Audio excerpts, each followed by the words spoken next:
¿Cómo está, congresista Quiabra? Lo escuchamos. Tal como está usted, buenas tardes. Gusto nuevamente dialogar con usted. Buenas tardes, congresista. Por Refrésquenos los motivos por los cuales el Congreso ha decidido interponer una moción de censura contra Dimitri Senmache. Fíjese, considerando que el ministro es una persona decente que ha asumido el ministerio en un momento donde la inseguridad ciudadana es el mayor problema que tiene nuestro país a nivel nacional y hoy día también se confirma con esta encuesta que ha salido de su apoyo. Eso es algo que no se puede ocultar.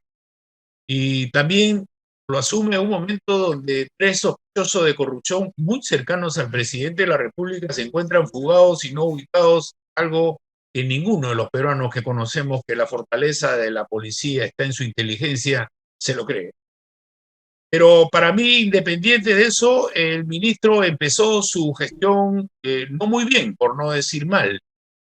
Le recomendó al presidente cesar en el cargo al comandante general, el general Vicente Tiburcio, y al jefe de Estado Mayor, el general Miguel Ostanao, porque le dijo que él entraba con un equipo para aplicar un plan. La pregunta que yo le hago al ministro es cómo puede recomendar que salga un comandante general que recién tiene 3 meses en el cargo.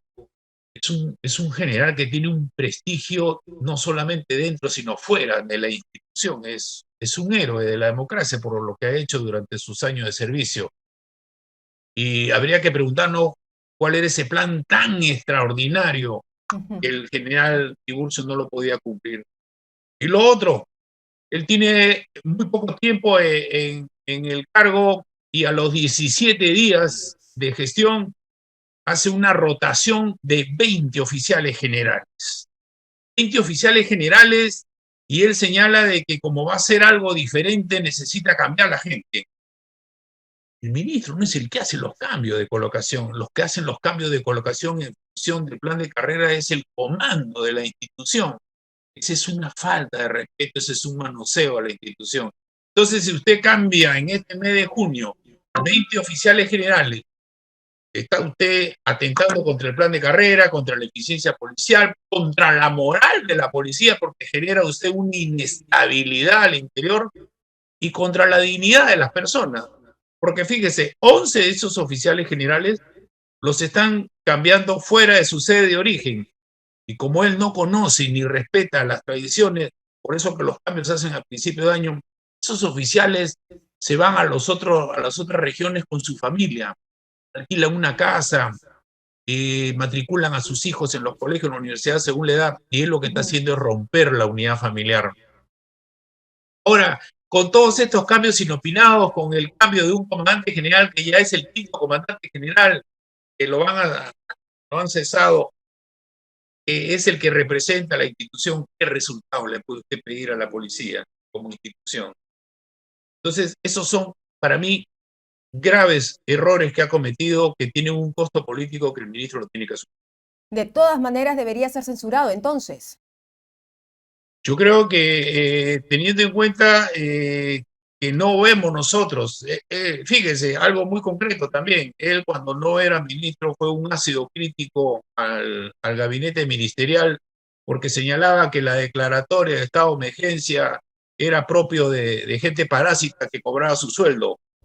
Él ha formado, forma parte hoy día de ese mismo Consejo de Ministros que son unos parásitos. Fíjese, está haciendo un uso excesivo y abusivo de los estados de emergencia que recortan los derechos y las libertades. Timi Callao, como estrategia para combatir la seguridad ciudadana, decretó el estado de emergencia por 45 días y ya lo ha prorrogado por 4 oportunidades. La pregunta es, ¿qué cosa es lo que ha mejorado? ¿Qué cosa es lo que ha cambiado? ¿Cuáles son los Y lo otro resultados? que al ministro de Defensa yo le pedí, recién me han contestado por apuro porque era la cuarta oportunidad que se lo pedía por escrito, cuál es la base legal para la participación de las Fuerzas Armadas en seguridad ciudadana y me contesta algo diferente que yo no le he pedido. Porque acá confunden orden interno con orden público y seguridad ciudadana. Entonces, ¿dónde está esa estrategia tan importante, esos cambios tan importantes que iba a hacer en la conducción de la seguridad para reducir la inseguridad? que originó de que le recomendara al presidente que lo saque al comandante general y que cambie 20 generales? Ninguna. Congresista, pero a mí me llama la atención algo muy puntual que el ministro Dimitris Enmache ha respaldado. En Perú 21 hemos denunciado los informes previos luego de que el fiscal Pablo Sánchez solicitara la videovigilancia a Juan Silva. La DICOCOR, uno de los oficiales de la DICOCOR a cargo de esa institución, de la lucha contra la corrupción de la policía, dijo que en un primer informe del 3 de junio, que recién ese día empezaron con el seguimiento, supuestamente, ¿no? Recién ese día. Sin embargo, la orden era del 27 de mayo.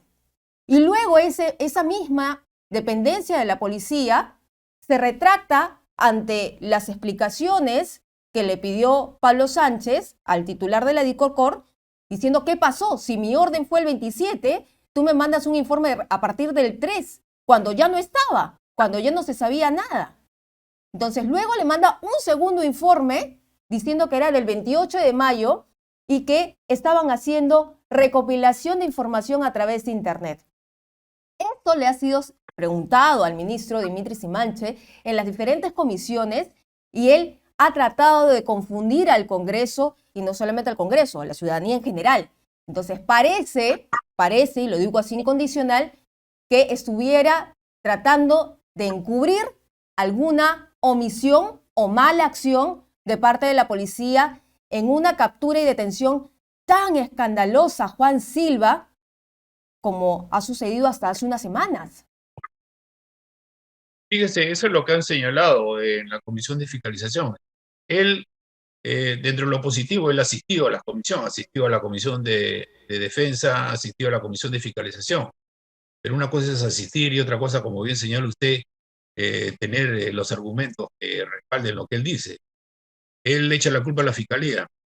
Fíjese, la policía no puede dar unas justificaciones tan infantiles como decir, yo no le hago seguimiento y me pongo en una casa a hacerle vigilancia esperando que llegue, y si no llega, no sé. ¿Y cómo es posible que hay una contradicción? Porque dice que no lo vieron cuando se subía a una camioneta a la salida de un canal de televisión. ¿Sabe qué? Una respuesta muy infantil para, como le digo, una fortaleza tan grande que tiene la policía, que es la inteligencia. Ahora, el ministro le echa la culpa a la Fiscalía y que la Fiscalía tuviera la responsabilidad de hacer el trabajo que lo tiene que hacer. Ustedes que él, con estos cambios del comandante general, ¿por qué no se acuerda el general Tiburcio? ¿Cuál fue la motivación? ¿La motivación es que tiene un plan diferente, un plan tan, como le digo, tan extraordinario, o por otras cosas? Y después, esa forma de actuar la policía está atentando contra la imagen y la dignidad de los policías. Con esos cambios, en forma inopinada, hacer 20 cambios en el mes de junio, por favor. Señalando qué cosa.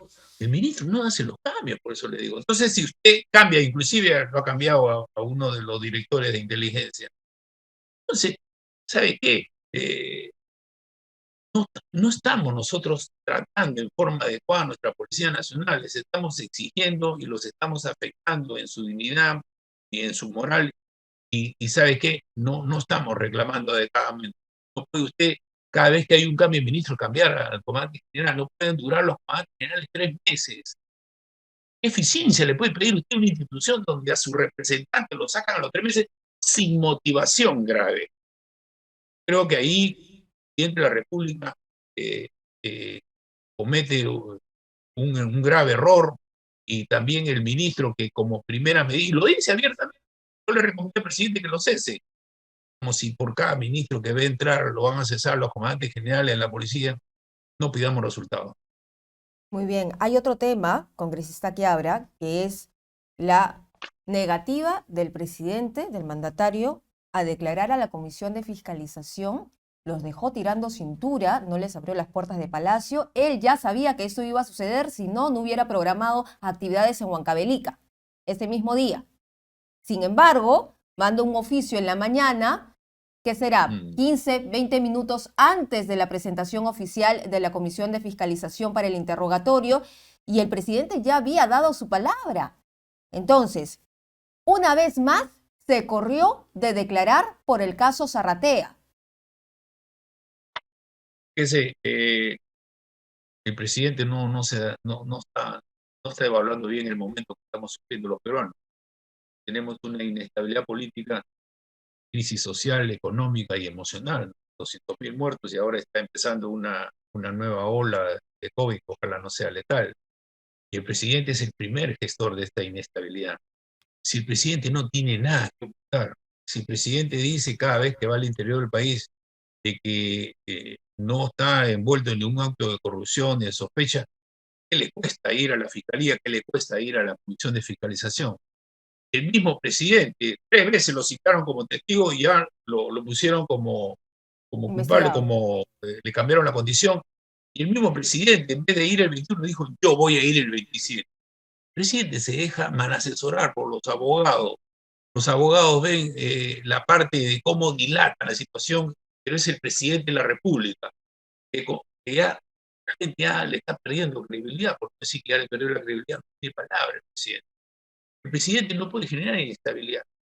Creo que el presidente, que se estaba cumpliendo con que los congresistas vayan a Palacio de Gobierno, como ha sucedido con otros presidentes, hubiera declarado. Si el presidente sabe que una pregunta está mal formulada, no la contesta, o la contesta de la forma que él la tiene que contestar. Yo creo que el presidente le está haciendo un daño a la inestabilidad, un daño a él. El presidente no está mirando su futuro. Y El presidente debe congresista, saber que en el momento que deje de ser el presidente va a tener serios problemas con la justicia, porque los fiscales se dan cuenta cuando una persona no acude a las citaciones. en la comisión de fiscalización, ¿cree que se debería evaluar denunciar al presidente por infracción a la Constitución al artículo 97? Porque el artículo 97 establece claramente que las comisiones del Congreso sí pueden investigar y que todos los ciudadanos deben comparecer ante una comisión de fiscalización. El presidente no es la excepción.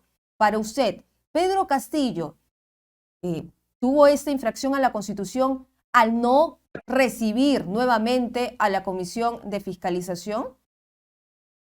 Fíjese, es una comisión investigadora, por eso que el artículo 97 lo señala, y como bien dice usted, empezando por el presidente es el que tiene que dar el ejemplo.